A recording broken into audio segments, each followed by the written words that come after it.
Bienvenue à toutes et à tous dans cette nouvelle édition, nouveau flash d'information qu'on commence avec cette information, cette nouvelle grève annoncée par la SNCF qui aura lieu le 22 mars prochain. Les syndicats sont très remontés contre la situation de la SNCF. D'abord, sur le plan national, c'est cette réforme annoncée de la société de chemin de fer qui est pour alléger les 50 milliards de dettes qui pourrait entraîner la suppression du statut de cheminot. Au niveau régional, Xavier Bertrand souhaiterait une concurrence pour les TER Hauts-de-France car trop de mécontentement sur ces lignes à cause de retards, des coûts, de manque d'informations ou des fermetures des lignes. Une concurrence qui est déjà prévue au niveau national mais pour 2023. Le président de la région qui souhaiterait accélérer la procédure ici.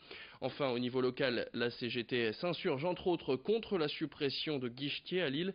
En 2017, 8 postes auraient été supprimés. Cette année, c'est 10 emplois qui seraient menacés. Bref, de nombreux points sensibles pour la CGT. Xavier Silly a rencontré le secrétaire CGT des cheminots de Lille. On nous a mis en avant l'ouverture à la concurrence lors du fret. On voit que depuis que le fret il a été ouvert à la concurrence, on a divisé par au moins 10 le nombre de trains de fret ferroviaire transportés sur les réseaux, tout opérateur confondu, donc même avec la SNCF y compris, mais les autres opérateurs. Et on voit aussi, regardez en Angleterre, les conséquences de l'ouverture du prix de la privatisation du système ferroviaire. Aujourd'hui, même les Anglais, qui ont une politique fortement liée sur le privé, ils reviennent quand même à une nationalisation de leur système ferré parce qu'ils se rendent bien compte que le système ferré est un système effectivement qui coûte et qui ne peut pas gagner tout le temps de l'argent et donc il a besoin d'être pris en charge par la collectivité et notamment l'État.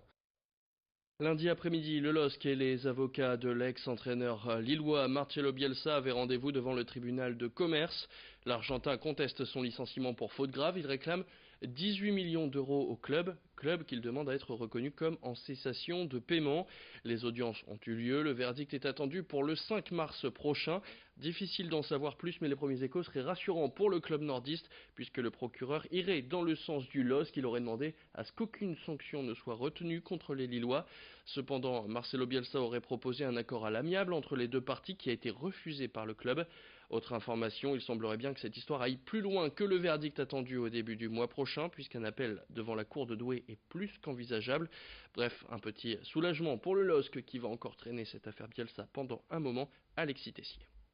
C'est une entreprise qui paye ses salariés. C'est une entreprise qui est à jour de ses cotisations. C'est une entreprise qui ne comporte pas de compte présentant un solde négatif. Tout ça, nous en avons justifié devant la juridiction. Donc c'en est assez des affirmations de M. Bielsa qui n'ont qu'un seul but, faire pression pour obtenir à l'amiable ce qu'il ne parvient pas à obtenir devant les juridictions. On passe maintenant à cette tendance qui se développe ces derniers temps, le tricot. Si certains aficionados s'en servent pour se fabriquer des vêtements, Céline Huret a rencontré une artiste qui se sert de ses aiguilles comme d'un art. Elle a appris à tricoter avec sa mère depuis. Caroline s'est lancée en tant qu'artiste. Portrait signé Céline Huret.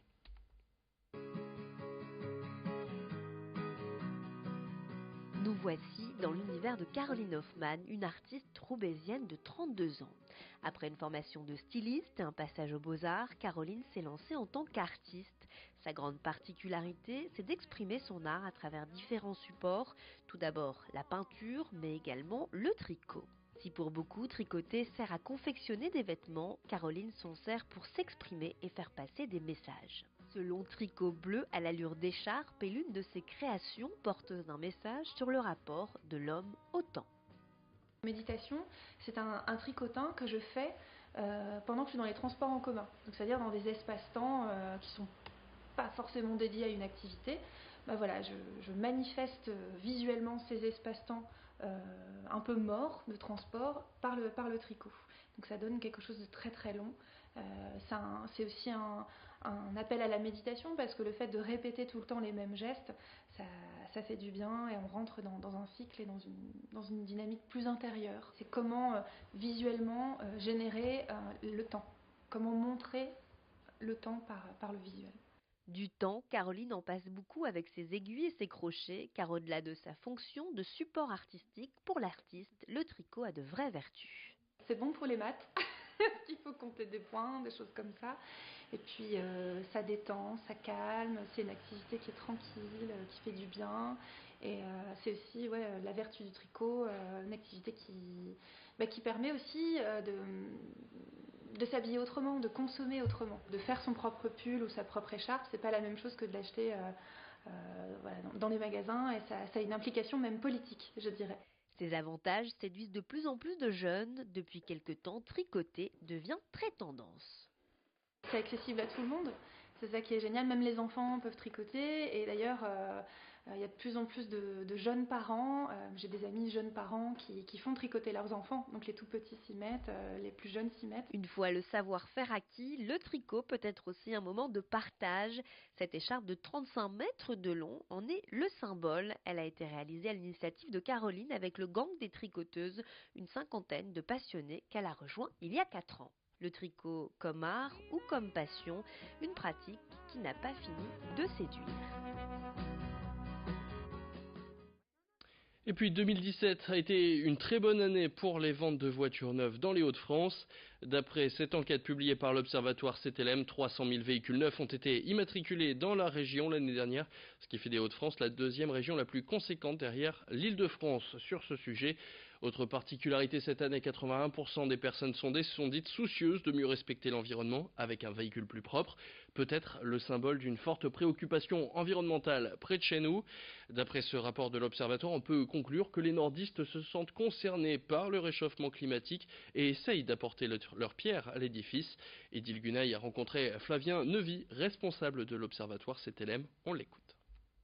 Non seulement on a vendu beaucoup de voitures, mais en plus la croissance en 2017 a été de 5,7% contre 4,7% au niveau national, ce qui veut dire qu'en quelque sorte la région a fait mieux que le national. Donc ça veut dire que pour l'économie locale, l'industrie automobile est importante et c'est un secteur qui se porte extrêmement bien. Très clairement, on voit que dans les régions qui sont impactées par l'industrie automobile et là où il y a des usines, il y a une sensibilité plus forte de la population parce que la notion d'emploi qu'il y a derrière les sites de production, derrière l'industrie automobile, elle est beaucoup plus forte dans ces régions que dans d'autres régions qui sont plus dépendantes du tourisme ou d'autres secteurs d'activité économique. Mais c'est vrai que dans la région Hauts-de-France, l'industrie automobile pèse lourd et on voit bien que les automobilistes y sont sensibles.